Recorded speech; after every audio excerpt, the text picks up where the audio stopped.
Welcome back to the Lost Frequency Podcast. I'm Tom. And I'm Rye. And today we have on Matt. A little bit different today. We're going to actually record this for YouTube. So this is going to be fun for you guys as well as us. Yeah, so hold on. And here we go. Hold on to your britches. I think this one's going to be fire. Yeah. Matt has a fantastic story. You know, he's talked about it on other podcasts, like our buddy Blake there. Mountain Man Explore the Truth. Exactly. So without further ado, we're going to jump right to it. All right. Today on the Lost Frequency, we have Matt. Matt, I'm going to bring you on. And what I want to... Awesome. So what I want you to do, Matt, is tell everybody a little bit about yourselves. Tell everybody a little bit about yourself and where they can find you. And, you know, if you're doing any projects or anything like that, please feel free to promote it. Yes. Well, and again, I have to say, you know, before we started this whole process of tonight's show, you know, I feel so, God, just at a loss with what you have behind you. It's so beautiful. Well, it's just incredible. So it's going to disappear soon, though. It's going to go to black here soon. So it's still there, though. So absolutely gorgeous. And like I told you guys before, I've been in the area many times, and I've been lucky enough to frequent that area. And you guys live in an absolutely gorgeous place, and the people there are phenomenal and second to none. So I thank you for having me on. My name is Matt Emch. That's how you pronounce my last name. It's kind of tough for some people. It's spelled E-M-C-H. It's German Irish.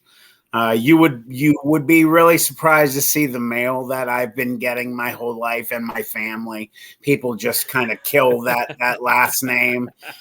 Emch. They add vowels and words like they think they're going to correct how it's said. So it's just pronounced Emch, E-M-C-H. I'm originally from Youngstown, Ohio. And if anybody doesn't know where that is, Youngstown, Ohio is exactly an hour in between Pittsburgh, Pennsylvania, and Cleveland, Ohio. And 99% of the time, you're either a Pittsburgh Steelers fan or you're a Cleveland Browns fan. And the Emch household is a Pittsburgh Steelers fan house. Well, Matt, we're not going to be fighting, but I'm a Ravens fan because I'm from Baltimore. Okay, well, hey, I have to at least say this. In my opinion, NFL's best rivalry, meanest rivalry, hardest hitting rivalry. Best defensive rivalry probably in the last 20, 25 years. Easy. Agreed. It is mean and ugly, and the scores are always just by a few. Right, you got Palomalu or you got Reed. Who's your pick your poison? Oh, that's right. I mean, just the players that have gone through those organizations, those phenomenal leaderships. That if you want to give them that kind of quality, what you want to say these NFL franchises, Pittsburgh and Baltimore have been two of the better ones. And, Absolutely. Everybody out there is a fan, so I don't mean any disrespect to anybody else out there, but those are two of the better ones. Yes. Hey, got many, many rings at both of those franchises. So you guys I think you guys have 6. We have 2, but we'll get there. Correct. We're newer. Yeah. We're newer. And we want to add that number 7, and hopefully that will come soon. But, I will leave football to the wayside now. And, yes. Where the experience happened was in Youngstown, Ohio. And it was actually in the downtown area. And if you go and you go on Google and and then you put down old steel mills of Youngstown, Ohio, specifically the blast furnace area that unfortunately the majority of everything is gone. I mean, you've got to imagine how old those steel mills were. They can't leave them up forever. They become dilapidated and dangerous, and people can get hurt very badly in old buildings like that. So they also made use of the steel and whatnot. And there's actually, and I always say this on all my interviews, I'm going to find out one day and just say, I know the name of that steel mill that's still working. And there's a newer one that has basically taken over everything, all of that old space that the old steel mills used to be in. They basically just demolished that old blast furnace area, but I can't remember if I sent you guys a picture of that area. I don't believe I got. Well, I don't believe I got a picture of it. And what I'd like to do is I will, and I don't know if you'd be able to while we're doing this. If I send you the picture of that, if you would be able to throw that up onto the screen, and if you can't, you could just add it obviously later to the date. I just want people to be able to see, what.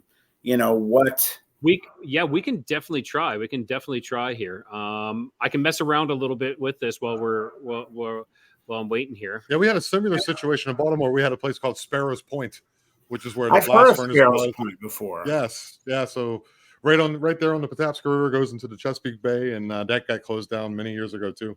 Yeah, Matt, if you want to send that over on WhatsApp, I can share it on our screen here. Okay, I'm bringing it up real quick. I apologize to all the fans out there watching. I just want to give everybody a quick look at it of what I'm referring to.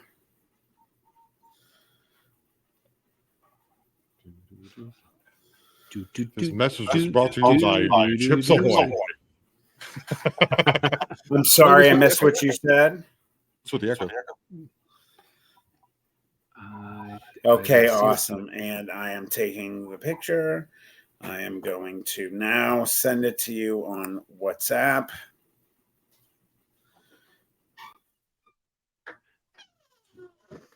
All right. We're getting a little bit of an echo. Do you have a headset by chance? I do have a headset. Let me grab my earbuds. I apologize. Not a problem. Not a problem. All right. I should have prepared for this beforehand. No worries. Oh wow, that's really old. Let's download that. Save as.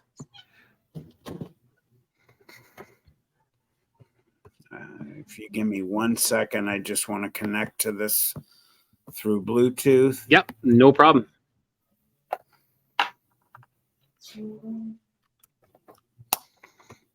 And I'm going to try presenting that right away here.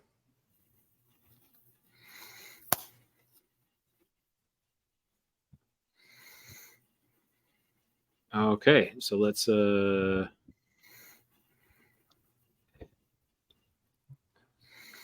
I apologize, everybody. I'm trying to get no, it don't worry, it's new. It's new for us as well. We're we've never used this service before, but we're working on it. So it's a trial and error, like everything in life. Why not, Matt?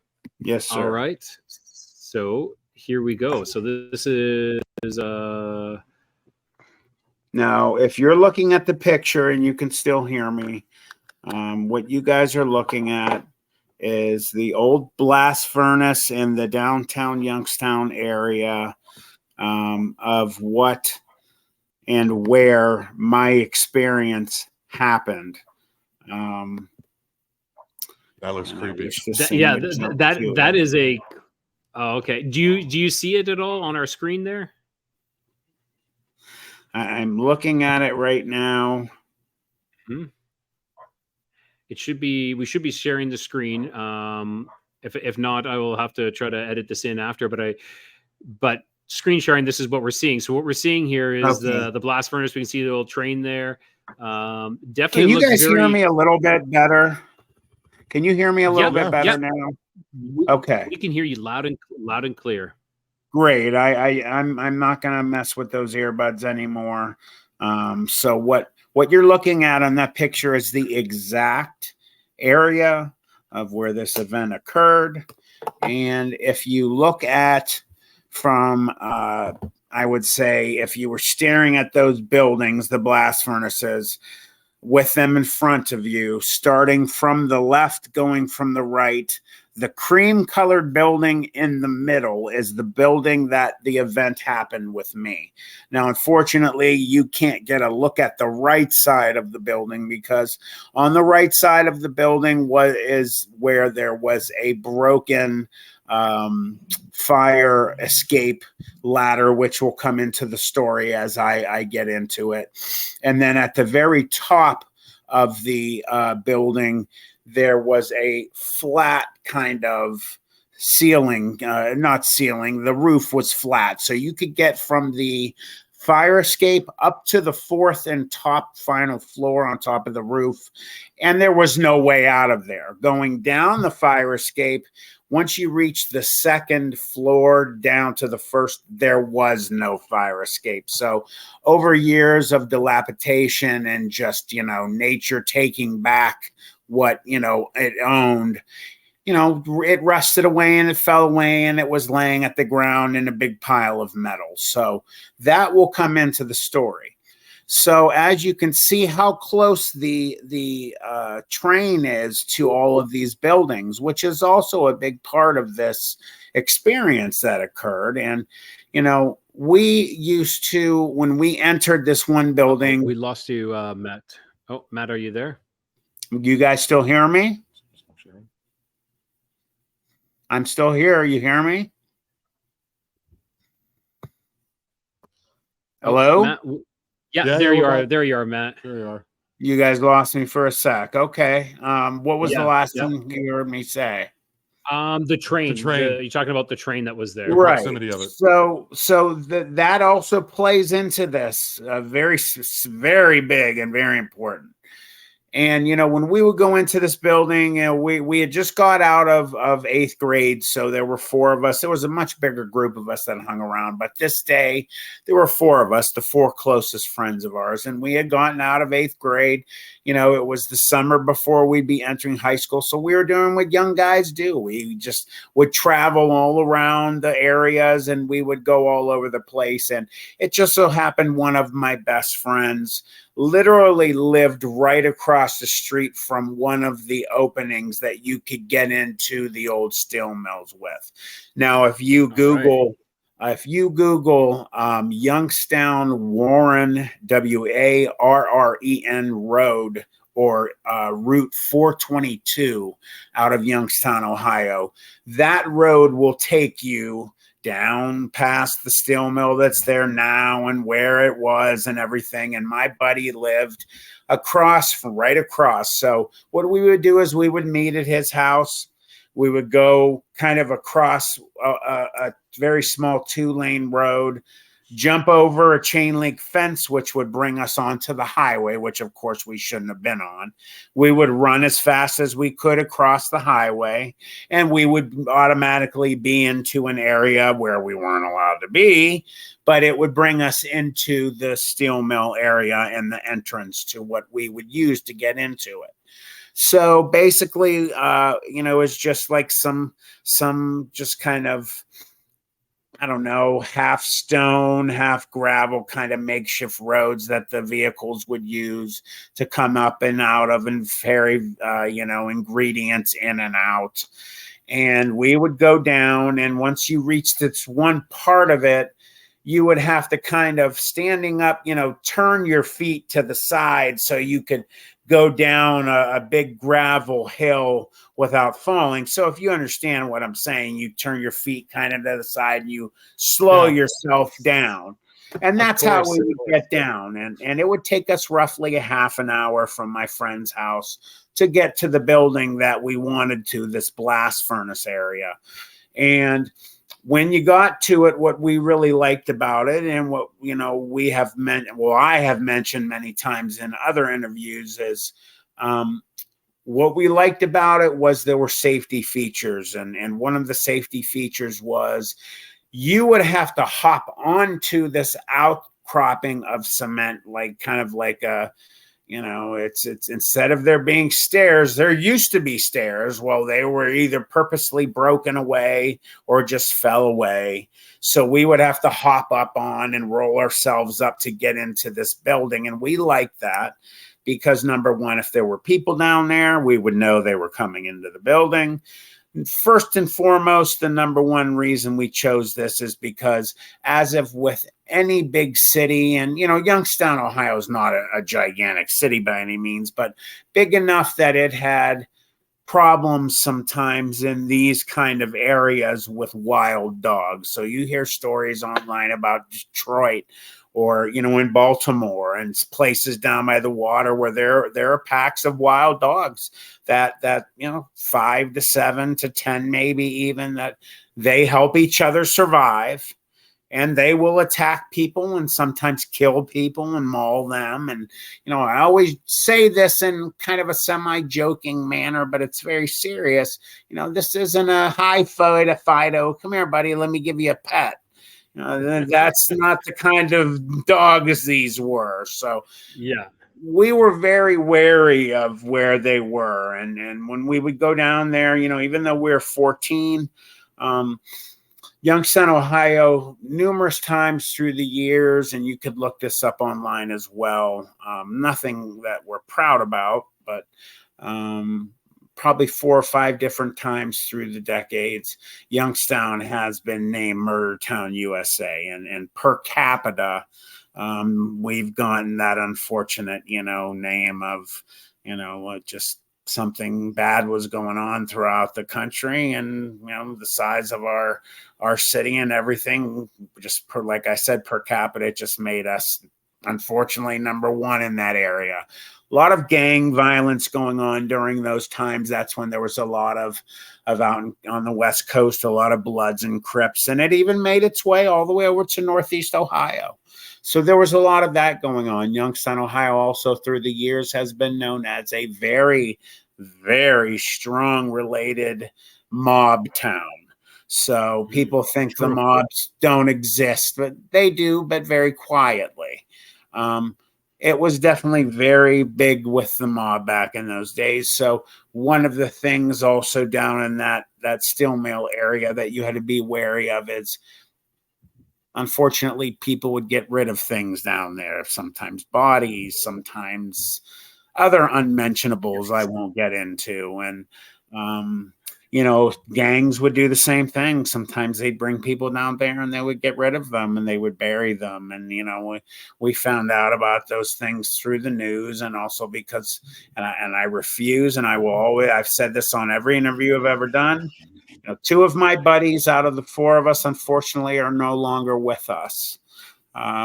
They just, they're with our creator, whoever that may be. And one of them is my best friend. We were all close, but one of them, he was my brother. He was my best friend, and I miss him immensely. And his dad, I won't say exactly what he did. Some people can figure it out, I'm sure, especially people that know me. And if they catch the video, they'll know who I'm talking about. But my best friend's dad was basically, in a nutshell, very involved with the city of Youngstown, with every facet of running the city, being involved with the police, and every other aspect. So he knew about everything that went on down there. And, he would warn us about going down there and about, it's just dangerous. And sometimes he would make comments to us about, there's just things down there that, I'm not going to get into. You guys just shouldn't be frequenting down there. Please don't go down there. Promise me. And we were young guys, okay, sure. Whatever you say. We would bring guns with us. The typical. Yeah. Right. We won't do that. Let's go. Yes, sir. Yeah. And we brought guns with us, and I'm sure that might freak a few people out. You get 14-year-olds and we had guns, but again, we brought them down there for protection from, number one, first and foremost, these dogs that were frequenting the area, and God forbid any other horrible experience that could have popped up. Just to explain to you what we had was pretty sad. We had a 25 caliber automatic handgun that was so piss poor pathetic that when you shot it, the firing pin would come out as well. So it was very sad. There was a 22 caliber handgun that was somebody else's. That, again, was just very sad. It was guns that 14-year-olds got their hands on, so not too great. The one that I got my hands on, happened to be my dad's, and he never learned of me doing this. I'm glad he never did, because I would have been tanned for it. He had a 38 that he would hide in an old cowboy boot in the back of his closet, and he thought he could fool everybody that no one would know, but my dad didn't wear cowboy boots, so that drew attention. And to a young boy that wants to get into everything in his dad's closet, a cowboy boot sure as heck grabbed my attention. And he, so Matt, on this day, Matt, you took all these 3 handguns. We had all 3 down the hill to the blast furnace. Yes, sir. 38, 25, and a 22, and we had them with us almost all the time when we came. We never shot at anything. We never shot animals. We didn't try to hurt anybody or anything. We just brought them down there just in case. So we had these there with us also. Talking about this building that we frequented and why we made it our quote unquote home base was, again, because of the stairs not being there, but we liked the size of it. And if you walked into the building, the very first floor, you could walk to the center of the room and look up, and you could see 4 floors straight up to the top of the building. You couldn't obviously see out of the building because there was a final ceiling, covering the fourth floor, but you could see each floor going up from the middle of the room. And it was really large, and what we liked about it was we would have fires in there frequently, and there was never any shortage of things to burn down there. The majority of the things that we burned was, like what they use, like pallets, like wooden pallets. And it'd be almost like we'd be having what football teams do before big games. They have big bonfires, and we would have bonfires. Right. But it was just us kind of zoning out, and I've said this too in every one of my interviews. I'll figure it out someday. I'm going to make a point to find out what these things were, but obviously for the steel making process, they made these for something. The only way I could describe the shape of these things is you think of old gladiators back in the day when they'd fight, and they had those shields that kind of would come and cover you and cover your sides. So you had a little bit of protection, a rounded on your shoulders and on the side. That's how they were shaped. They were shaped like that. There were hundreds of them in these buildings. We don't know what they were for. And because each part of the walls were open on the first floor, north, south, east, and west, you could see in this building whatever was going on. And we wanted that protected. So we took as many of these as we could, and we made makeshift walls at every opening, all 4 sides. And we were only able, I think, to make one more level. These things weighed probably 100 pounds. It took 2 of us to lift one. And we had a second row of them, and it only went so high. And, we just wanted to block the light out so that when the train would come by, if they saw us in there, they would let police know. They would say, hey, you got people down there starting fires in buildings. And we never got caught before. But, this night we had made a pretty massive one. And like I said, we were really having a good time. It was the beginning of summer. We were just ready to have fun. And we had just started making a fire. And I remember this specifically. People talk about having supernatural and cryptid events happen in their lives. And I've heard so many over the years now where people say all of a sudden things just kind of get super quiet, and everything just seems to just stop moving and making noises, even things in the leaves like little animals just, so here we are inside of a big building with a giant fire. And you could hear at that time of the summer, tons of crickets outside and whatever else.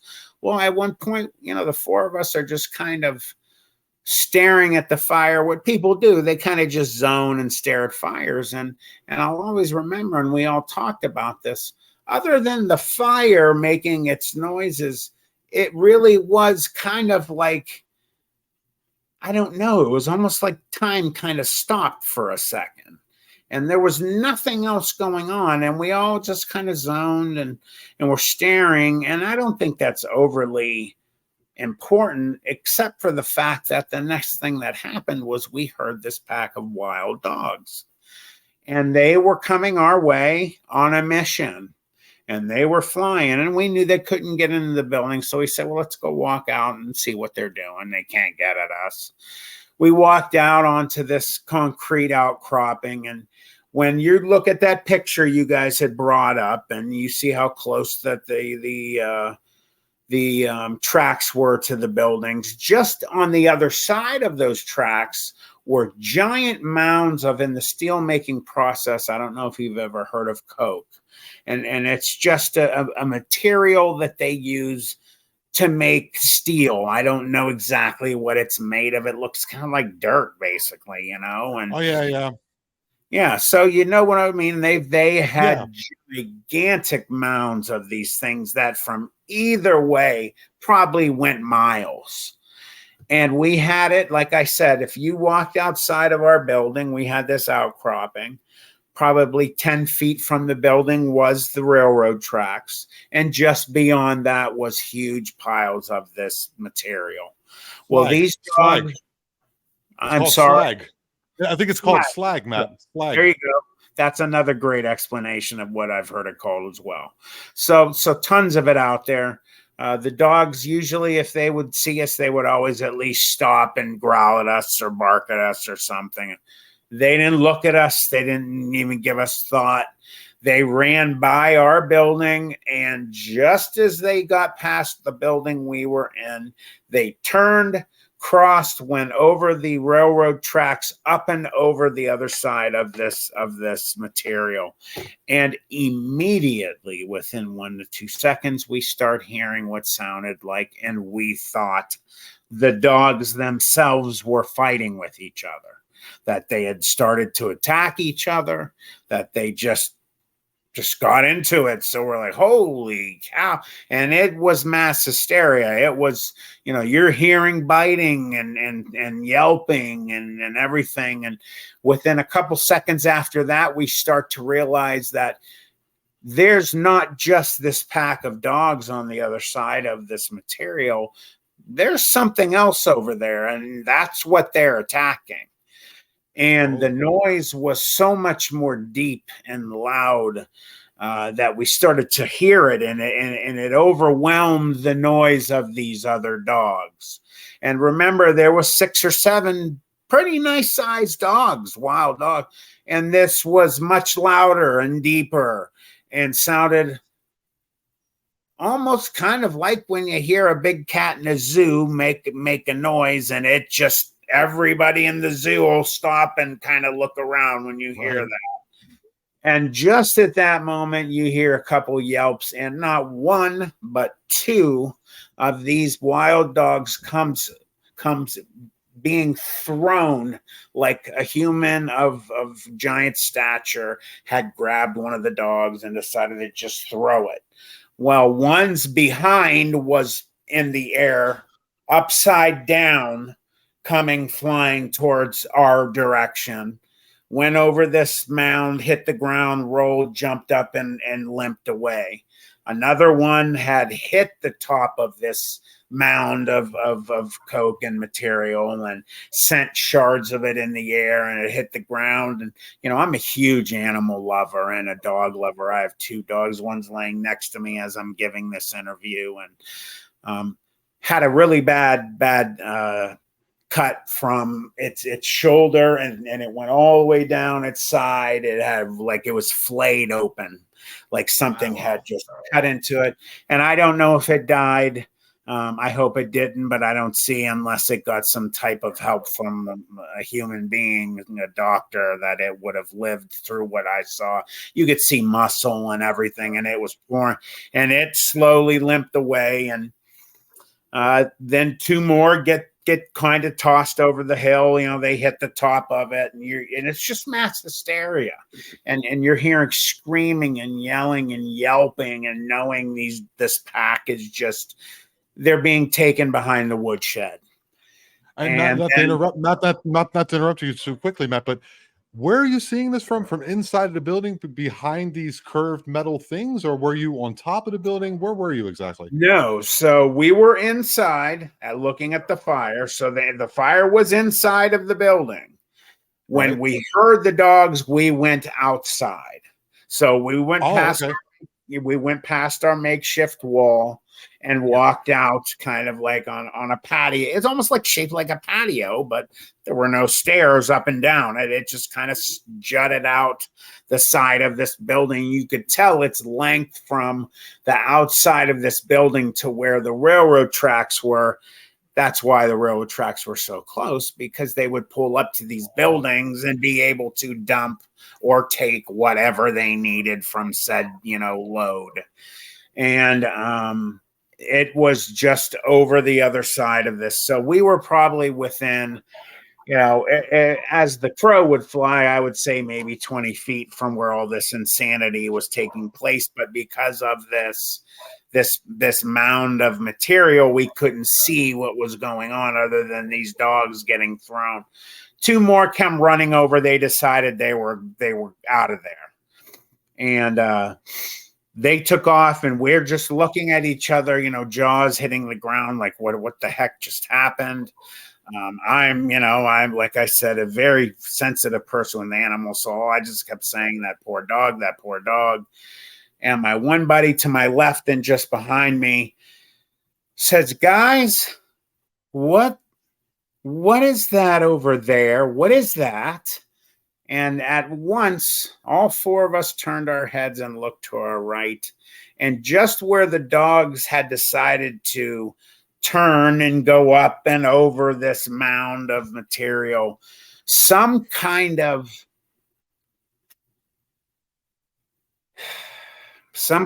gigantic creature crawls up to the top of this mound. And I kid you not, and I will always say this, and there's people out there, I've seen comments that said, I've seen this interview before. I've heard this gentleman's interview before, and I've had nothing but thank God, and I appreciate people giving me nice compliments, and it means I'm relaying what happened to me and the light that it happened, because as far as I can't prove to everybody out there, I'm not psychic. I can't put in your minds and tell you all that this is 100% proof. I can't do that, but I'm telling you, it happened to me and all four of my friends. And what we were looking at, for all intents and purposes, was so giant and so large that it looked fake. It looked like it just couldn't exist. And it was every bit as big of we've talked about over the years, the animal that we can compare what this thing looked like. And its shape was every bit the same type of build of a polar bear. So where you take a polar bear versus, say, a Kodiak grizzly bear is basically a walking boulder. Just real big and circular and giant. Yes, he'll stand up and be big. Polar bear is a different shape. That's a different creature altogether. Very lean, very long in the limbs. The arms and the legs are very long, but strong looking and lean. And this thing was built more, though, of what a polar bear looked like, but longer, bigger, wider, much more muscular. The hair was not extremely long at all. In fact, I'll always say this: the hair was probably an inch, if an inch and a half. I'm really pushing it, because it was not long. So that gave us a very good view of the musculature of this creature, and it was impressive. And you could see everything about it. This thing was made for one thing, and that was to be, in my opinion and my friends' opinions over the years, the most ultimate predator that, in my opinion, I know I haven't seen a lot of things that are out there in the world, and I am not in any way, shape, or form a scientist or a professional on these things. I had a long experience that occurred that gave me and my friends a look that I think not many people have had the opportunity to have over the years. Doesn't make me an expert, and I'll never claim I am, so I'm not. But I did see some things that many have not seen. And this thing was watching these dogs run away, and it kind of had its head lowered, and it was kind of like in a stance of he was thinking maybe about taking off after them and finishing the job. But then what happened next, and I'll always say the same thing here, some people might think this is funny. We didn't find it funny at all. This creature lifted its leg, and it looked every bit a combination of a giant wolf, like a dire wolf I've seen pictures of, and of a German Shepherd mix. This dog lifted its leg and it started doing business. It started urinating. And again, people might think that's something funny. It wasn't funny because the size of this creature, again, was so large. We just kept saying it. It's in my head, at least I can keep saying, I'm going to be waking up any second. This can't be happening. Nothing like this can exist. This can't be real. I'm going to wake up in my bedroom and I'm just going to go, wow, what a dream. I'll tell my buddies about, but it kept happening and it was real. And it was urinating. And when it urinated, so you've got an animal so large, it actually makes polar bears look small. So the urine stream that came out of this animal hit the top of this pile it was standing on, and just pieces of this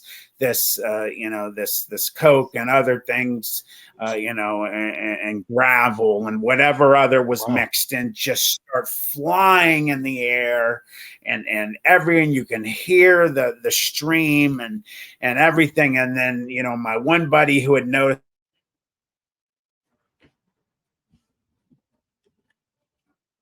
started losing it a lot. That freaked him out as well, and he started stepping back, and I think he lost his footing and he fell back into that makeshift wall that we had created, which created the most jarring and loud sound of steel on concrete. And now all of a sudden, that had been giving these packs of dogs its full attention stopped and snapped its head over and saw, oh, now I have four other things over here watching me. And the first impression that I got, and then after we talked about it years later, was surprise. Didn't know we were there at first. Didn't expect us to be there. And when realized we were there, was definitely not happy about that fact. And it looked at us, and its head was low, and the short hair it even had on its neck kind of was raised. So, kind of was getting that angry kind of predatorial thing going on. And it looked at us, and the very, very first thing I will always remember, and I will always take to my grave, and I see it in my sleep sometimes to this day, is it had eyes that not only were just giant eyes physically, they were glowing. And I'm telling you now, I've heard many, and you can imagine having this experience when I was 14, all the years that I have been researching these things now, and all the different stories I've heard. And I will always say this about myself. I look at these in two different groupings. I look at things as experiences, and I look at things as stories. That is my way of being respectful to people who I'm not too sure that they're telling maybe the truth. So I'm not going to call anyone a liar, because anything is possible, especially after what I have seen. But when I say experience, and you know me now, you'll know that I'm buying everything that I'm hearing. And I've heard some experiences over the years and some similarities about things that occurred with us. And I've heard the eye thing, and its eyes were an orange, yellow, amber kind of color that was so bright that there is, without a doubt, and this is why I believe, and I've talked to Josh Turnover of the Paranormal Roundtable. I'm going to his conference this weekend, by the way, and I'm excited. Good guy. He's a great guy, and I was on his show. We spoke about our experiences, and we both are of the mind of. I'm not going to speak for him too much, but we did agree on one thing, and we both think that there's something supernatural going on with this creature. The eyes definitely signal that for me first, because it was not eye shine. There is no eye shine on the planet Earth bright enough to have made these eyeballs glow the way that they did. So there's some kind of internal something going on in this creature that shine these lights, and its eyes, always say this. I wish I could have saw the natural, maybe daytime color of what its eyes might look like, because I've heard stories also and experiences through the years of people seeing them in the woods during the day and not seeing the amber color or anything. And I've heard every color under the sun of a human being's eyes having color like blue and gray, and even some humans I've heard have red eyes. And I've heard the same thing about these. I did not get that opportunity to see what its eyes really look like. I saw whatever it was doing at night and why they were glowing. And you could see the pupils. You could see, when you look at an eyeball, you can see each different layer of and I'm being very generalized here for people, different layers of circles in the eyes. And they were so large that when it was looking at the four of us, it didn't need to turn its head to let us know which one of us it was looking at. Its eyes were so large and so bright, and the pupils and everything were so giant. I knew when it looked at me. I knew, and you felt like it was looking through you. And then so did my friends. They all did. And then what occurred next changed my life forever, changed my friends' lives forever. And I had a paradigm shift. And what happened is this thing went from 4 legs to standing on 2. And it stood on 2 legs like it was born to do it. It was as comfortable on 2 legs as it was on 4.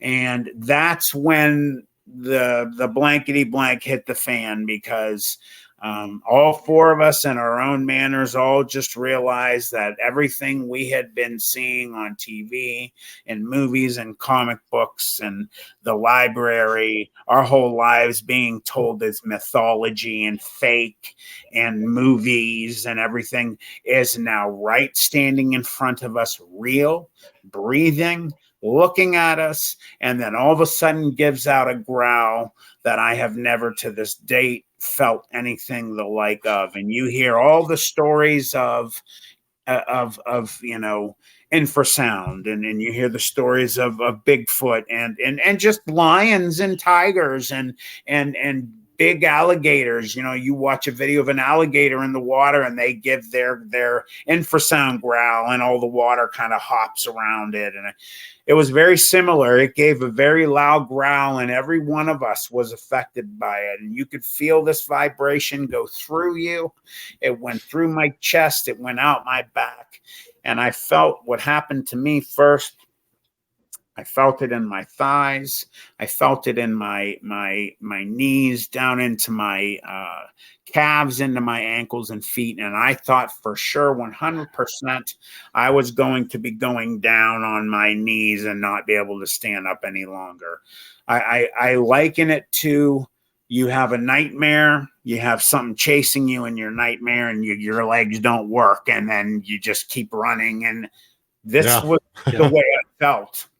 And it was real. And my best friend to my right basically told me he said, my legs aren't working. I can't move. My 2 other buddies, the one who had really started losing his mind, He was down on, I believe, on his right or left knee, and he said, I feel like I'm going to pass out. I'm going to throw up. And then my other buddy who lived across the street from the steel mill said the same thing as well. He was bent over and he was gagging and dry gagging and saying, I feel like I'm going to pass out. And this thing just, kind of just opened up its chest and it looked at us, and I never saw any claws. So I'm going to say this from the beginning.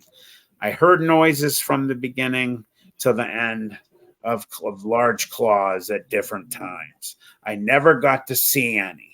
But what I will say is when this thing stood up on two legs, it had dog-shaped legs, had very thick bones going down to its feet or paw legs. And don't worry about the dogs barking. I got two. Much love for the dogs. This Mexico, man, Mexico. Yeah, they're all over. They're our neighbors' dogs. Yeah, they're always barking. It adds to this atmosphere. I think it adds to the story. Actually, agreed. Yeah, no, nothing but love for them. I love animals. So, this thing opened itself up, and it's from the waist up, very human-like, humanoid shaped.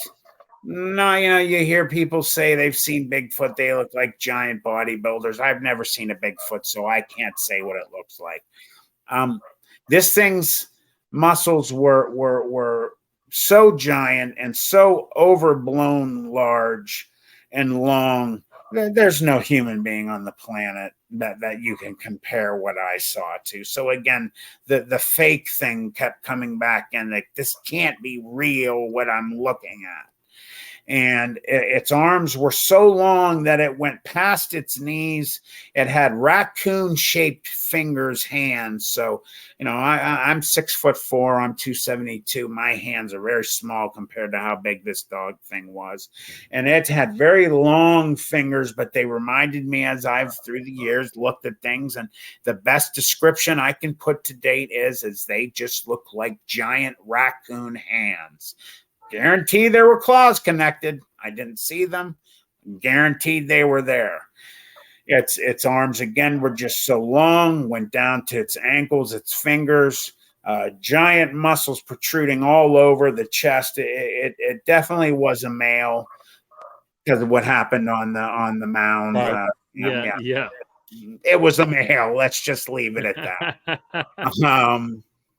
And, it had giant lats coming up. It's almost like it didn't even have a neck. It was just from here to here, just all muscle. And at that point, as we're getting this look at this thing, it takes a step toward us. And my buddy, who was starting to lose it real bad, he'd seen enough. He turned around. He ran inside. Everybody else followed suit. And we started running up the stairs to the third floor. Now to explain, like I told you, there was a lot of dilapidation in these buildings. There would be concrete that would fall sometimes from the top floor that would just miss you. And we shouldn't have been in there, but we were. So going from the first floor to the second floor, there was like a 4-stair area that was gone. So the concrete had fallen away, but there was just pieces of rebar sticking out. So we had to run up the stairs, jump over this, 4-piece of stair missing, gone. And we went up to the set from the second to the third, and there was some missing, but it's very small. So it wasn't real hard to get up there. And like I said, there were 4 floors. We could have gone up to the 4th floor, but we didn't. We just kind of stopped on the 3rd. And my one buddy just was losing it. He had gone completely postal. He's screaming and crying. I want to get out of here. God, please, God, save us. I want to go home. I want my, he's saying all kinds of things. Finally, he's just being so loud that, I come up behind him and I wrap my hand around his mouth. And I didn't realize I grabbed him so hard. And I grabbed him so hard that I actually lifted him up off the floor. His feet were dangling and I had my hand here and I'm trying to shut him up. My other friends are saying, shut up, shut up, shut up. Finally, his eyes are rolling. They're like, Matt, he can't breathe. So I put him down. I slowly start to release. I say, listen, I'm going to let you go. If you start making more noises, we're going to put you out for good. Did you hear me? This thing's going to come in here. It's going to kill us. Are you going to shut up? Just as he gave us the yes, we hear thump, thump. Nails on concrete noise meant only one thing. This thing's coming in the building. Now, as you know, building big fires, a human being walks by a big fire, the shadow that gets thrown on a wall or trees. Right. Or the size is 10, 20 times bigger than what's there. So just imagine we're looking at a creature in real time outside just a couple minutes before then that was so big our brains are telling us it can't be real. Now we're looking at first just its shadow is getting thrown on the wall of this giant building. And then its head comes in, and as it makes its way through into the first floor, I always say this too. I liken this to when you're watching a train moving. A train comes through an area and it just keeps coming. It's just so long. It's like, when am I going to see the end of this thing? Basically, the mindset that we had is, when's the end of this thing going to stop? When's it going to stop being so large? When's it going to end? And finally got in, and it was back on all fours, and we finally got a really good look again.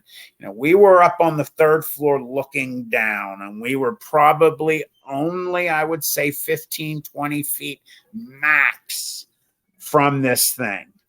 It did not know we were at the point, because when you would walk into the middle of these rooms, there was a half concrete wall. So that would keep anybody that was walking around either of these floors safe from falling in the hole that was in the center of these rooms.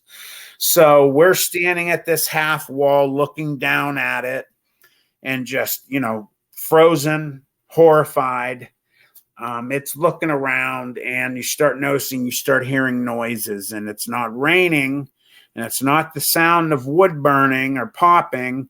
What we start to realize is that there is salivation pouring out of this thing's mouth, and not just little strings and whatnot. We're talking thick pieces of salivation that's being almost like a hose is turned on, and it's breaking and popping and hitting the ground. And you think of how a real heavy thunderstorm on concrete sounds on a real heavy rain day. That's the noise that this was being portrayed at that moment. And it's just pouring out of its mouth, which signaled only one thing to me at that moment. This thing is hungry. It's deciding I'm about to feed or kill. And I started really at that moment believing that we're going to die here. This could be the end of our lives. And I'm starting to get that real sense of this might be our moment. This might be our we might meet our maker here right now. And, we had no idea we had these guns. Let me put this in there real quick about the guns, and I'll bring them up again. I'm glad we didn't remember we had them, because first off, just even if we could have even named them would have been a miracle with the fear that came through us. Yeah. If we could have managed to shoot at it, I think, number one, the sound. Number two, if we had managed even just to hit it with something, would have made it that much angrier that it would have been even more of a gore fest of whatever could have occurred.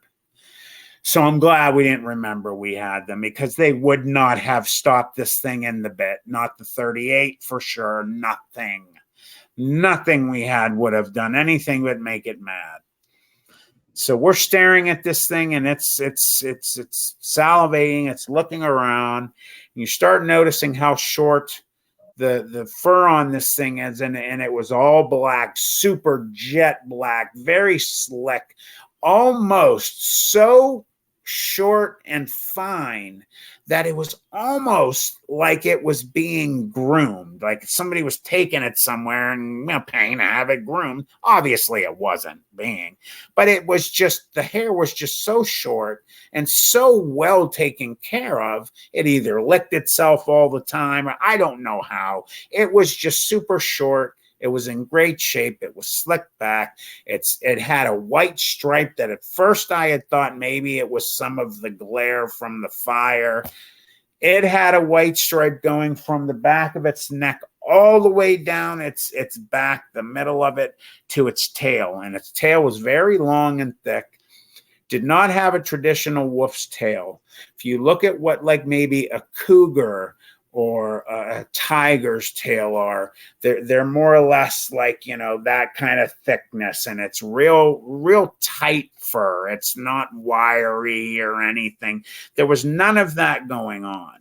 This thing was just very tight and slick, and it just looked like it could just move like liquid glass or metal. It just moved beautifully, and when it was moving, even though it was scary, it was a beautiful sight to see. Is when you see big cats, wow. you see big cats walk, you see their scapula come up, you know, how right here on their backs, yeah. And you see those rays. Well, this thing had gigantic scapula, and every time it raised, it had the most muscle wrapped around it. So you were seeing muscles that were clenching and moving. And as it was coming up, it wasn't just the scapula bone that was moving. You're seeing muscle everywhere on this thing that I had never seen on any animal. Just the anatomy of this thing was so detailed. And this is something that happened that gave me and my friends, and I saw it, and one of my other buddies saw it. We had to explain it to two other of my friends what we saw.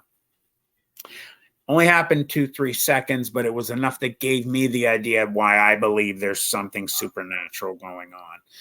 It walked by the fire. And if you've ever seen on videos about the sun, how there's magnetic storms on the surface of the sun, and there's cyclones and things that kind of just jump out, and the shapes that come from the magnetic storms that are real kind of cool to watch. Well, what happened was its front left leg, paw, hand, whatever the heck you want to call that thing, when it hit the floor near the fire, what happened was you got a miniature version of like this little tornadic kind of magnetic storm kind of thing pop up from the ground around the fire, and its left front leg, however you want to call it, for just 2 seconds blinked out, almost like it cloaked out, almost. And I don't want to say exactly like the Predator from the Arnold movie, but it was like it. You could still see that the leg was there, the hand and that was there, but it was almost like there was a cloaking going on. Something happened. And it was enough to notice that, even though it was 2-3 seconds and just like that, and it was over, but enough to say, what the heck was that? And it was real. And then it stopped, and all of a sudden it stopped. It sniffed the air, and then it looked right up at us, and it saw us. Oh, man. As soon as it saw us, it stood back up on 2 legs, and it was every bit bigger than it was outside. Now, it could have been the same size as it was outside because we were in the dark. Now we're in a completely lit up, fire lit room. It looked bigger now. Now, let me explain something. We didn't go back to this place for years, but we did go back years later, and we wanted to get an idea of the size of this creature because we wanted to see if, you know, we brought measurement, you know, we brought a measuring tape and just try to get a little idea. Now, in this building, there were 4, in each corner of the room, there were 4 gigantic concrete pillars that were obviously like load-bearing pillars that they started at the very base. God knows how far they went into the ground, went all the way up the length of the whole building. There were 4 of them. Well, this thing, when it smelled us and it stood back up, it stood up and you couldn't see. And we measured it, and these were every bit 4 to 5 feet wide. When it stood up in front of one of it, you could not see the sides of this concrete pillar. So it was every bit between 4 to 5 feet wide that way. And then its height, each floor we measured, the ceiling was between 14 to maybe 15, 16 feet in height. Its ears being completely upright like this. And I also need to add this. Its ears, when it was coming around the room, you could tell it was listening. It was looking for us. And its ears were kind of cupped at one point, and they were turning, and you could tell where it was listening.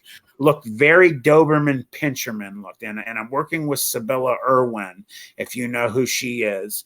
And we're making a rendering. We're working really hard on a rendering of what I saw. And I'm excited to be able to show everybody what we saw.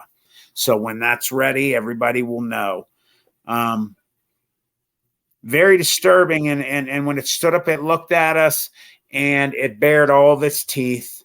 Huge canines that even when, I had forgotten to mention this, when it saw the dogs at the beginning running away, it wasn't growling at them or anything. It was just watching them run away after it dealt them some pain. And its mouth was closed, but the 2 canines on top were just hanging out of the lips. So they were extremely long. And when it stood up on 2 legs again, and it kind of just opened up, and it put its hands out to the side like it looked like it was ready to, get into us, it growled at us again. And something that always stood out to me was, I told you, nothing really bushy about this thing hair-wise. But the one thing hair-wise that was kind of odd and stood out was when it looked up at us, it had these tufts of hair that came out from the neck area, and they were spade shaped, and it was like these 2 big spades. But when it was down on all 4s, it was kind of compacted around its neck. But when it turned its head up, and those muscles kind of flatten out in the neck and everything, that hair just kind of popped out, and you could see it looked like you were looking at a spade playing card. That was the shape of the hair coming off of its neck. And it growled at us again. And we felt vibration go through the floor. We felt a little go through our bodies, but we realized, because, and I know this is why it didn't have its effect on us the second time like the first, is because I had mentioned to you, when you entered the center of the room, you had that half concrete wall there. And we truly believe it blocked a lot of this second growl, because it was down on the first floor. We're up on the third. It's looking up at us. So there's a lot of concrete between that growl and us now. So we felt a little bit. I felt it in my head, but kind of felt through the ground, kind of vibrate, which is freaky too. That's something that can growl that loud, vibrates, concrete in a giant blast furnace building. But nobody got sick. And it ended up turning its head and looking to the right. And I got immediately horrified, because I knew what it was looking at. It was looking at the stairs to its right. And it went back from 2 legs to 4, and it started running for the stairs. And my buddy, who I had, almost caused to pass out, and he starts he has completely lost it. He left us. He was gone. He was postal, running in circles, screaming, "God, somebody help us, please." Like I said, the only way out of the 3rd floor was either to run up to the 4th floor. And I don't even know if the door going out to the roof was able to be opened. I can't remember that. So the only other way out of that 3rd floor was to go out to the fire escape and go up to the roof, because as I explained to you before, the rest of it had broken away and gone down. So if you would have jumped, we probably would have died. So that wasn't something we weren't looking to do. So my one buddy's running in circles like someone that's had a complete mental and utter breakdown, which you can't blame him. My other buddy, who lived across the street, had made a beeline for that doorway to run up to the roof of the building. He made up his mind where he was going to go. The other two that were left were me and my best friend. I was stuck in my spot. I couldn't move. I didn't know what to do. I was having that. I don't know what to call it. I don't know what moment to call it, because I didn't have my life flash before my eyes. What I did see, I apologize if I get a little emotional. Not at all. What I did start to see was I have a big family. We're really close. There's 5 kids in my family. My mom and dad are no longer here. I have a great near-death experience I'll share with you guys in the future too, that I'd love to share, but they're no longer here. And what I saw was, I saw my mom and dad's face. I saw my other siblings. I saw my damn mean-ass dog that we used to have when I was a little kid, the meanest little Lhasa Apso that bit us and hated us. And I thought of my little shitty dog, excuse my language. And I thought, no worries. I'm going to die. This is where my life is going to end. I was getting ready to go to, it's called Youngstown Ursuline High School. It's a private Catholic school that is considered one of the best private schools in the United States. What they're really known for, number one, obviously, is academics. Number two, their athletics are second to none. I was a football player in high school and college, and my whole family went to that school, and my dad was a football player there, and I wanted to be, I wanted to be there and be part of my dad's legacy, and I felt that it was all gone. Right. And so I have to explain, when this thing was running up the stairs, it was coming up quick. So these thoughts are going through my head really quick. It wasn't like time froze. Hearing screaming behind me, seeing my friend leave the doorway, I knew where he was going. My friend to my right, my best friend, was looking at me. He had tears running down his face, looking at me like maybe I had an answer for what we were going to do, and I had nothing. And I saw it coming up the stairs, and I knew once it reached the top of the stairs from the second to the third floor, there's 2 people it's going to come to first, me and my best friend. And I started thinking, which one of us it's going to start, and we're all going to watch each other die, and it's going to be horrible death. I was froze. I was frozen solid. We might be 14. We might have been big boys. We were babies. Yep. And we were looking at something that should not exist. And it wasn't coming to scare us, because let me point something out, and I'm sure you guys doing what you do, and you do an amazing job, by the way. I love your show. Thank you. You guys do it the right way, the way that I like to do it, and listen to people do. And I'm starting my own channel eventually soon. And I have to say, yours is of the type that I'm going to do it after, because you guys do it right. And we appreciate that. And you look at all the avenues, and you don't just look at things and say, sure, of course, everything can happen. You guys look at things scientifically, and you look at things realistically. And I like your discussions that you have. You guys are real about things.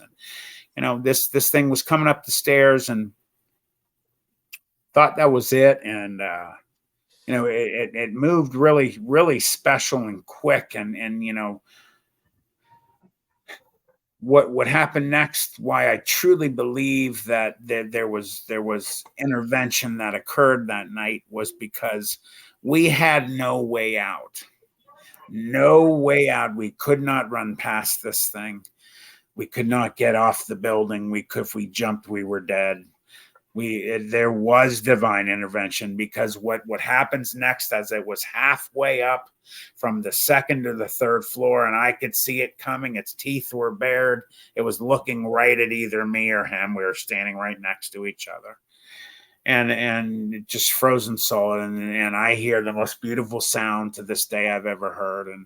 And I hear ka-clink, ka-clink, ka-clink, ka-clink, ka-clink, a train on a track coming. Wow. It's coming past the building that we're in now. Let me tell you something. And all of the times that we've been in that building, and all of the times that we've had fires in that building and smoke billowing out of it, we have never once had any train pull their horn.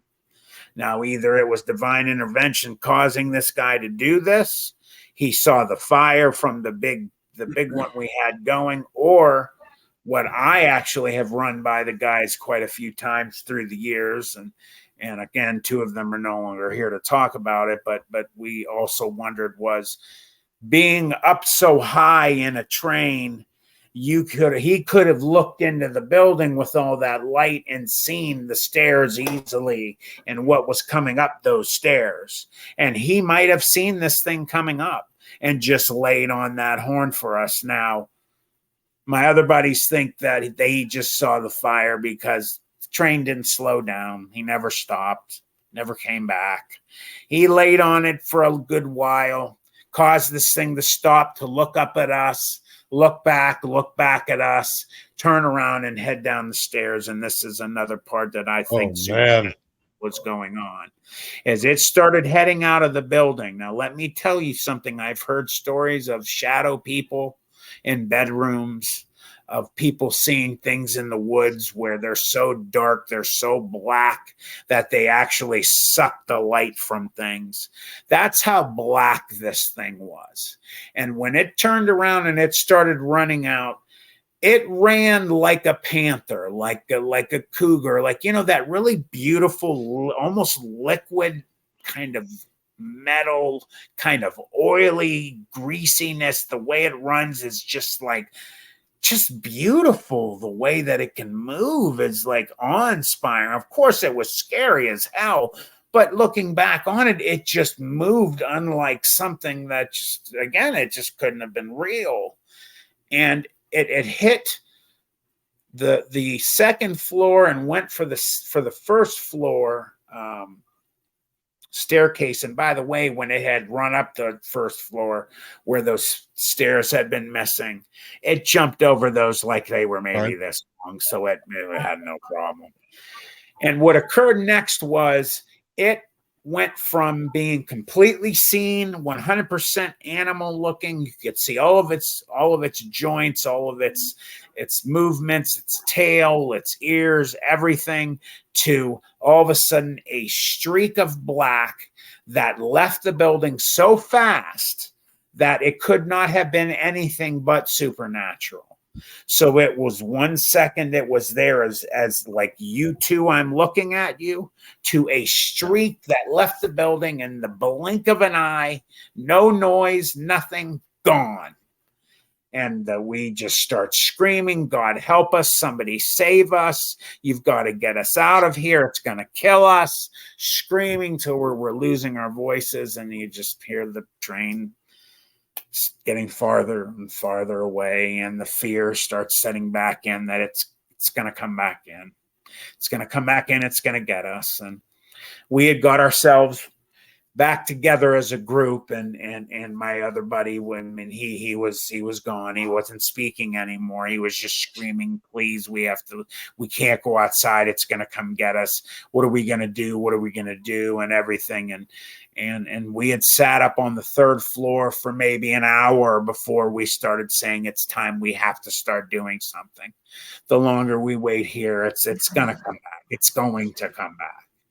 So we made our way down to the second floor. We were maybe down there somewhere in between, I'm going to say 25 to 40 minutes before we decided now it's time to get down to the first floor and time to get out. Now, right then, my buddy who had lost it is screaming and telling us we have to stay the night there. We can't leave there. It's going to be waiting for us outside. It's there. Don't you know? It's just waiting for us. Finally, I grabbed my friend, and I apologized to him many times over the years. And he said, I don't blame you. I don't hold you any ill will. And I grabbed him and I looked at him and I said, you listen to me. We are either going to leave with or without you. You're going to die alone in this building with that creature, or you're going to take a chance with all of us and we're going to make it back to our buddy's house, and we're going to live together. So you make up your mind, because we're leaving your ass if you don't stop acting like this. And he's screaming, no, no, crying. And like I said, he checked out. There's no more reality for him anymore. He just wants mommy and daddy. He wants to go home in his bed and hide under his bed or whatever. And he just couldn't handle it. And then we start leaving the building, and he's yanking on us, and I grabbed him, and I grabbed him by his face, and I used some very, very foul language, and I'm not going to repeat myself. And I told him, you're going to die, and you're going to be alone, or you're going to live, and you're going to come with us. And I turned around, and my other buddy turned around, and I said, now hold on to our shirts, and we're getting out of here. And we had remembered we had our guns, and we had them out. And again, we knew they were pathetic compared, but we had something. And we had these old, 2 or 3 C battery, flashlights that lit maybe 2 feet in front of you. And we have these out, and then we're, climbing down. And let me explain something as well. Leaving this building, having no stairs climbing up. I know when you had to jump up to get into it, you could go down and look underneath this concrete outcropping, and you could look way back into the building. So this thing could have easily just been sitting right down, hiding and waiting for us to drop down and just, hi guys. And that was one of the scariest moments, was leaving that building right then. And I can imagine.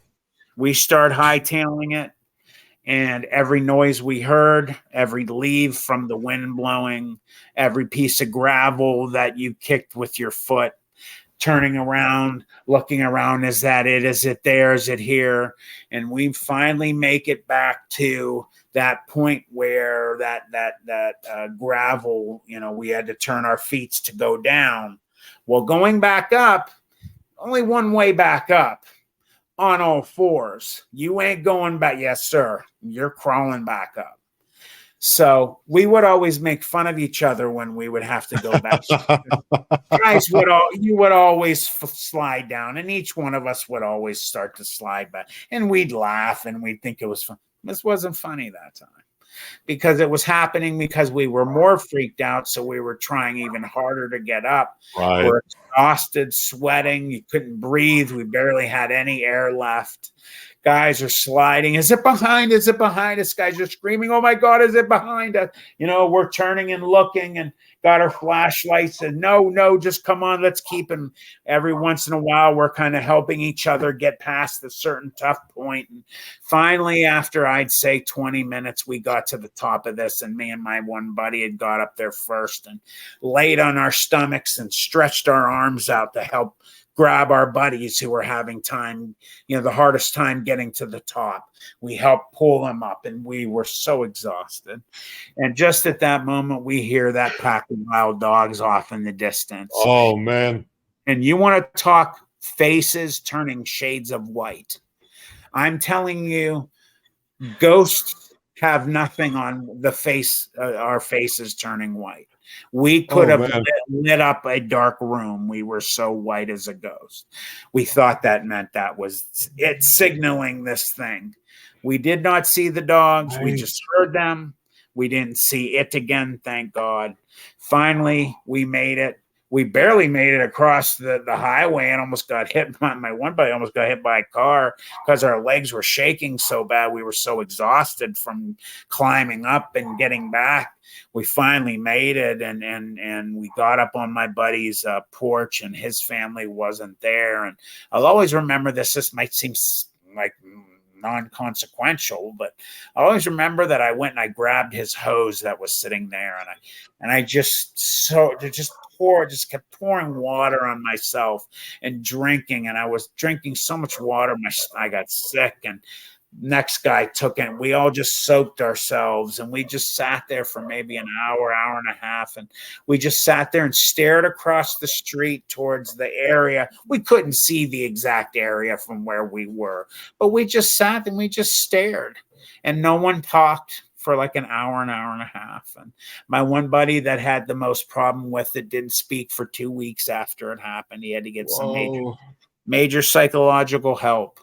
I had some religious stuff that went down with me. I'm half Lebanese, so and again, obviously, I'm giving my full name. I'm telling you where I grew up, where this happened. I'm not afraid to admit this stuff happened. It was real. I belong to St. Mary's Church in Youngstown, Ohio, which is a Maronite Rite Catholic church, which is mostly for Lebanese and anyone else that's welcome, of course. And I went to my priest and I told him what happened, and I told him, Father, I have something that occurred to me and my friends that I don't know how to deal with this anymore, and I'm not sleeping and I'm not eating and I'm having nightmares every night, and I'm almost almost afraid to leave my house anymore. And I told him what happened, and instead of me getting what I thought I might get of Matthew, you probably saw, something you weren't too sure about. I got, Matthew, you need to understand something, my son. There are things in this world that people have no idea exist. They think that are meant in myth and lore and books. And he mentioned comic books, which, like I told him, that's funny you mentioned that. I grew up from as young as I could hold a book reading comic books. And he said, there are things in mythology that people need to understand. We are taught in the church this. He said, there is always truth to mythology. It is not all made up.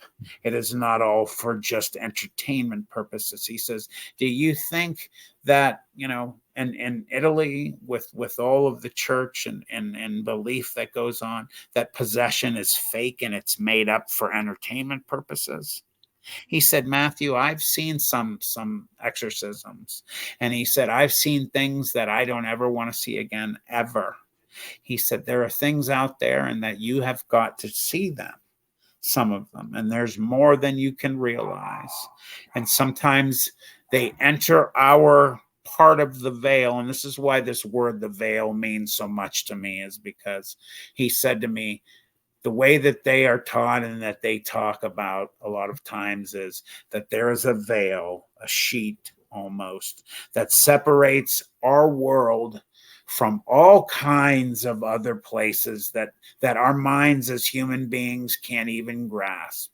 And he says sometimes our bodies can reach a level of frequency, and because everything has a frequency on this planet, and we can cross that frequency and that veil, and we can enter into these spaces at that time when other things that we don't know exist just so happen are crossing right when you are.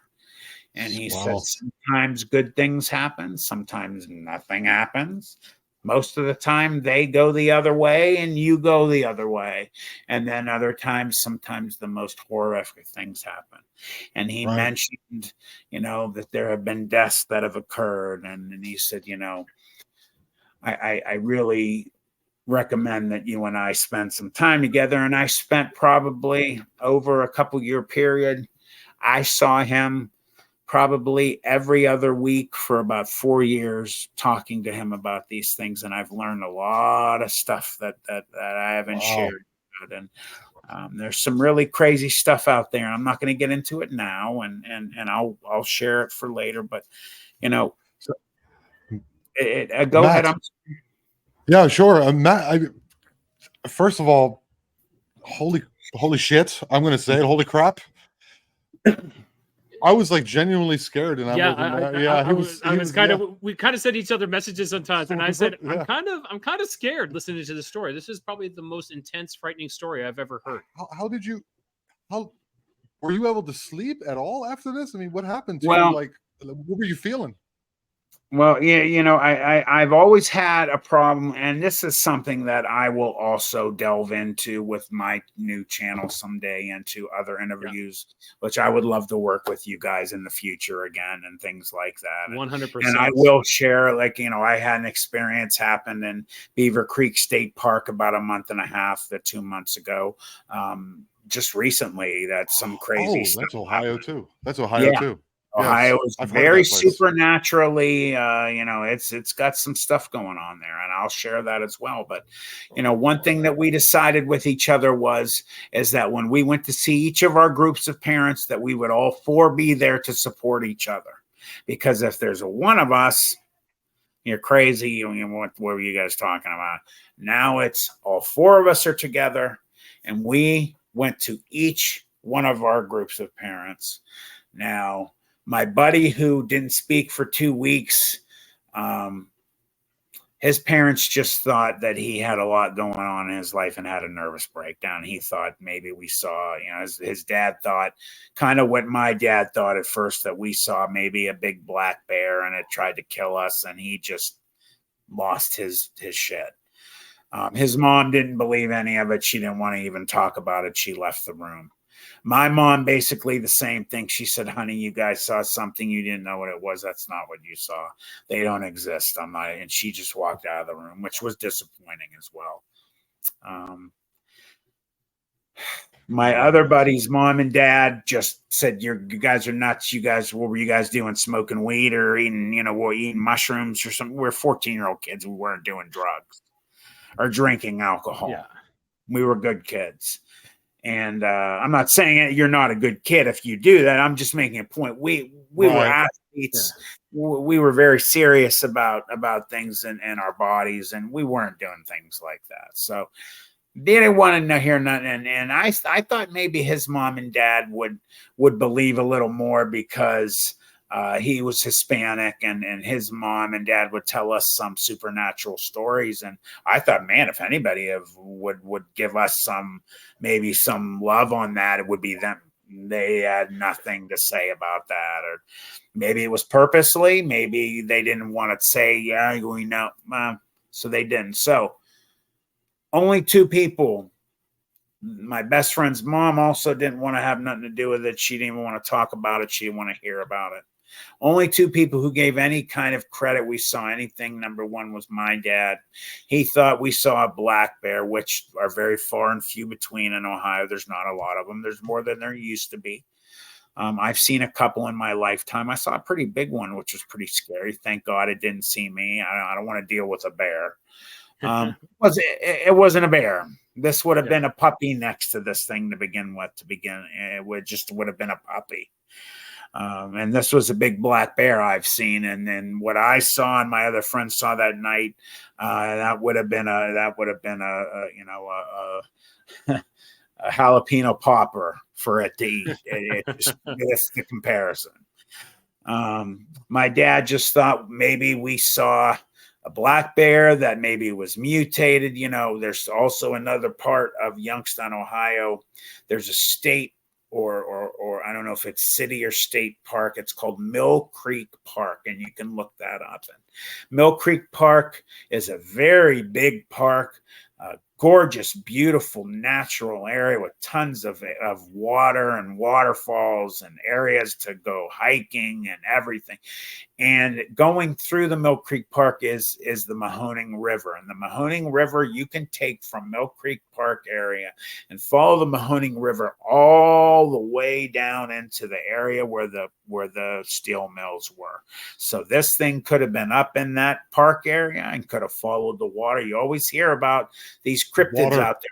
He's keeping close to water. It could have just followed that Mill Creek Park area, and that it just went back and forth, and then we were in the area that night. I was going to bring that up, Matt, because normally people have these encounters with these dogmen. It always seems to be in the forest somewhere, but this is like a rundown industrial area. Such a change of pace for us, at least on this podcast. And people don't think that this can happen like in these areas, but like apparently they can. Yes, they can. And, I've heard so many stories, especially about the dogmen and about a lot of them being around Indian burial grounds and things to do with burial grounds and things. And it makes you wonder, as big and as massive as the area of this steel mill area, even, you know, of course, even now it's even bigger. There has to be some areas that were just, you know, some burial mounds and some areas that were just, you know, they built stuff over, and maybe that's why this thing was down there. We might have been around a burial mound, not even knew it. Who knows? I don't know. Yeah. You know, but so my dad, you know, and it was really hard for me to accept, to hear him say, you know, I don't, Matt, you didn't see that. You know, my best friend's dad, like I told you, was very involved with the city. Gave us, without saying anything at first, the inclination that he knew what we were talking about, and that he did not jump to, nah, you guys didn't see that. He first and foremost went off. What are you doing going down there? Are you insane? The buildings are falling down. You could be killed. Things could fall on you. They mentioned the wild dogs. He actually mentioned a homeless person had been mauled to death by the wild dogs. And I've heard later in life that it could have been this, not the wild dog. Yeah. And he was extremely upset. And he said, I'm not speaking about this with you anymore. And he said, if you know what's good for you, he says, you're not going to talk about it too. Because number one, you guys are close with your classmates. If you go to your school and you talk about it, your classmates are going to want to go down there. People could fall. They could get killed. They could get hurt. And more than anything, if there's something down there, like a creature or something, you're going to get your friends hurt or maybe killed. So that's where he was aiming at first. Then he said, I've had enough talking about it. Don't ever let me hear. He says, I might be your dad to my best friend. He said, but I will see each one of you in juvenile hall. And I promise you, Matt, you won't play football next year. And they'll think you're all crazy. And he really laid it on us thick. Wow. Well, later that week, my best friend told me that he just every day just kept pounding his dad. How can you do this to me? How can you just look me in the eyes and tell me that I'm lying to you, or that I don't know what I'm talking? Finally, he broke down and he told me, he said to my best friend, he said, son, he said, I know exactly what you're talking about. He said, the officers know that they're down there. He said, they are down there. Oh. He said, we've gotten calls about these things. He says they've been seen by officers. We have reports about them. And he didn't say if, you know, that is what killed one of those homeless people. He made a little inkling, kind of a unspoken, you know, about that one guy and the wild dogs. Right. Think about it. And I was going to ask you that.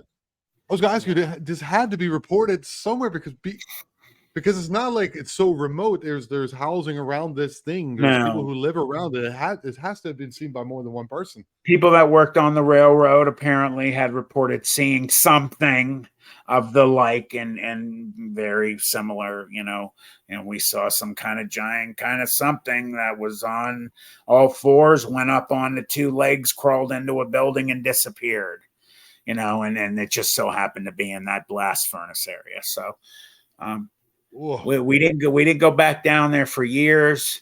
I don't blame my you. mom and dad are both gone. Like I said, my dad unfortunately passed away to pancreatic cancer. And when he was really sick at the very end, I'd say maybe about, I don't know, 3-4 weeks before I lost my dad, I was sitting with him. It was my birthday, and I'm so glad I got to spend it with him. And I was talking to him, and I said, Dad, there's something I need to talk to you about. I said, you and I have discussed this subject about what me, and I mentioned my 4 friends and my 3 friends' names, you know, the 4 of us. And I said, you've always told me you just think I saw a bear. I said, Dad, look at me. I said, you're talking to a grown man, your son, who is your best friend. We called each other best buddy because we were so close. I said, I'm your best buddy. You're my dad. So I need you to understand something from me. I said, this really happened to us. He said, I need you to understand, before you're gone, I need you to look at me and understand that this really went down. I need you to understand that that's what we saw. It wasn't a bear. Said that these things really exist. And he'd been, as the years have been going by, he'd been, noticing how much I'd been researching things and watching things about Bigfoot and cryptids and things and UFOs. And of course the new UAP word for it and everything. And he started saying things to me more and more about, man, there's a lot of weird stuff really going on out there. I'm starting to think there really is some stuff. And he looked at me and he sat up and, he said, Matt, I'm sorry. Take your time. Take your time, Matt. Right, this Mike. is, and our condolences as well. This is really difficult. I'd give a minute for seeing him again. But for him to look at me and said, Matt, I believe you, was very powerful for me. And, Wow. and we went over the story again, and I told him everything. And he said, number one, thank God you're here. He said, I'm telling you, Matt. He said, Papa was there, his dad. I never got to meet my mom's mom, my dad's dad, or my mom's dad. They all passed before I was old enough to meet them. I met my dad's mother, my grandmother. But I didn't get to meet them. And he said, telling you right now, they were watching over you. And he said, you had many guardian angels watching over you, and that's why you lived. And he said, I believe you. And it was very powerful for me. And I needed that. I needed that before he left. And man, did that help me. And that has helped me make a lot of decisions as the years have gone by. And that's why I've been so involved in doing these interviews. And at first, when I started doing it, I would only say my name's Matt. I wouldn't give my last name. I wouldn't say where I was from or where I grew up. Or I was very quiet and tight-lipped. And now I'm not, because you know what? These things really exist. And there's other things out there that I actually would like to see someday. I hope I get to keep seeing some different things. And like I said, I will be more than happy on a different show if you'd like to share my experience that happened a couple months ago in Beaver Creek. Absolutely, and I have actual proof. Even I have an EVP audio clip that I can give to you that will show you 100% proof of what I heard and what went down. Matt, it's really incredible. Don't tease me with a good time, Matt. No, brother, I will. For sure. So I'll send it to you, and when you're ready for us to talk about it someday, I'm there for you. Matt, thank you. I don't even know what to ask. Like, it was crazy. You have it was incredible. You've rendered Rye speechless, which is a rarity. Yeah, this is. I'm feeling very affected by this whole story. It's very traumatic, emotional, terrifying. It's like a horror story, like a movie, that you really lived, and you survived, which is fantastic. I'm so glad. Thank you for sharing so much, Matt. Thank you for sharing this so much. I appreciate that. I've actually had quite a few people lately. I've started to thankfully meet people that are in TV and things like that. And I've had people ask me if I would like to be involved with some documentaries and maybe down the road a TV documentary or a movie or something. And I said exactly what I tell all of you is I'm obviously here first and foremost to tell my story because it happened and it's real. And I want to be a part of those groups of people that are not of the camps, the how you see all these people in a Bigfoot camp want nothing to do with the dogman camp, and the dogman camp people don't know. Everybody needs to help each other. Everybody needs to come in together because they're connected. I'm telling 100%. You, they're connected.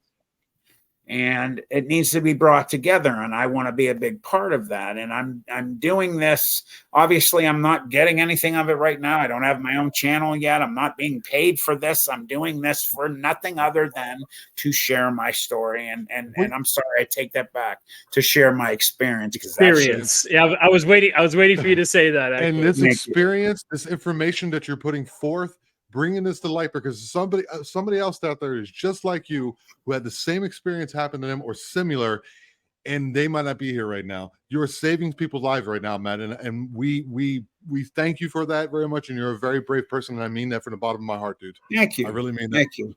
I appreciate the opportunity. I appreciate the respect that you guys showed me, and I appreciate all of the people that have showed me respect that I've already given on other shows. And the one thing I pride myself is that my mom and dad and they made something very apparent to their children is honesty is very important, and the type of person you are means everything.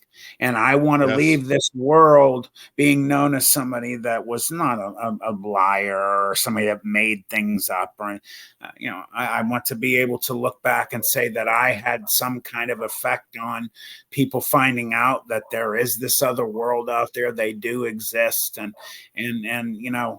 that's why I'm doing it.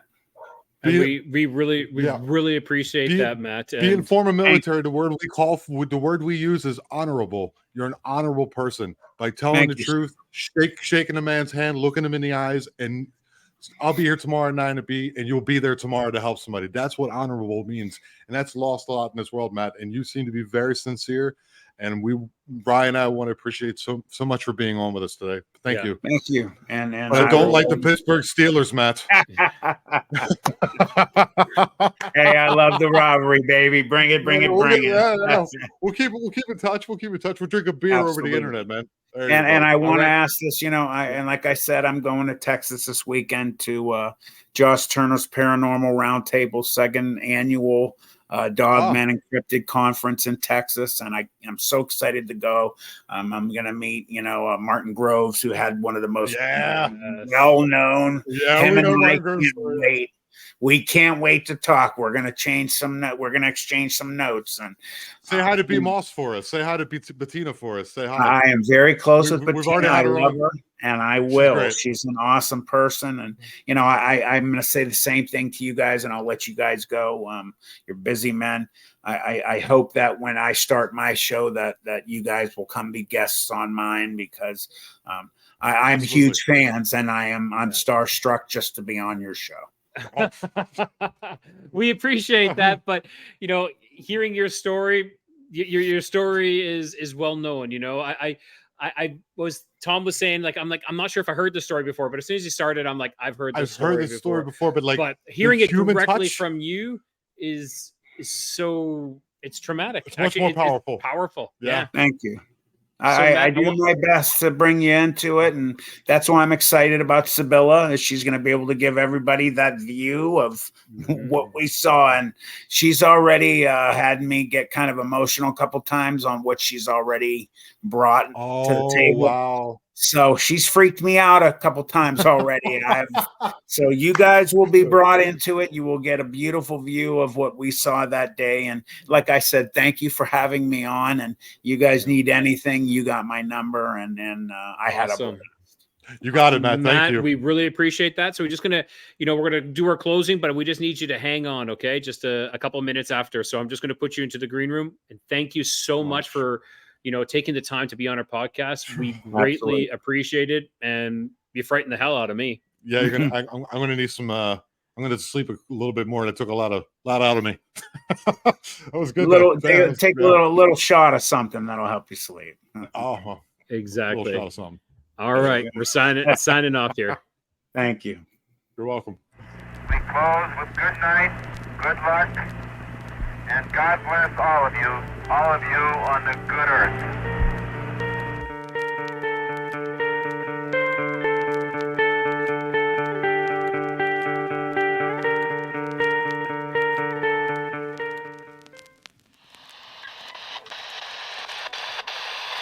Long live the cause of freedom.